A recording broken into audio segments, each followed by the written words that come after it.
জানো তো ধানতেরাসে না এখন গোল্ড কেনার সামর্থ্য সেভাবে নেই, কিন্তু সংসারে সুখ সমৃদ্ধি বৃদ্ধির জন্য তো কিছু করাই যায়। তাই আমি একটা দিদির কাছে যা জেনেছি আজকে সেটাই তোমাদেরকে দেখাবো যে কী করেছি।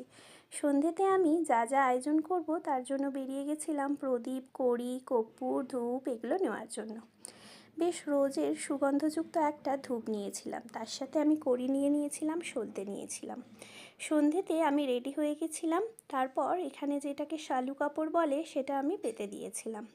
তার ওপর আমি প্রদীপটা দিয়ে দিয়েছিলাম, আর আমি একটা এই যে প্লেট সিস্টেমের মতন প্লেট এখানে ছিল না, ওটাই কিনেছিলাম।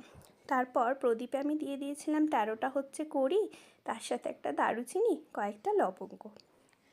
পুরো একটা কর্পূরের প্যাকেটই আমি কিনেছিলাম, কিন্তু তার থেকে জাস্ট একটা দিতে হবে এখানে না। এইগুলো সব দিয়ে তোমরা সলতেটা হচ্ছে ঘি দিয়ে বা তেল দিয়েও জ্বালাতে পারো, ঘি দিয়েও জ্বালাতে পারো। তারপর আমি মা লক্ষ্মীর কাছে গিয়ে ঘরটা প্রতিস্থাপন মানে প্রদীপটা প্রতিস্থাপন করেছিলাম নিচে একটু চাল দিয়ে, তারপর জ্বালিয়ে দিয়েছিলাম। এটা খেয়াল রাখতে হবে যেন সারা রাত জ্বলে। পরের দিন এই কড়িগুলো একটা শালু কাপড়ে মুড়ে কোনো লকারে বা কাজের জায়গায় বা তোমাদের যেখানে রাখতে ভালো লাগবে রেখে দিতে পারো। ভালো থেকো।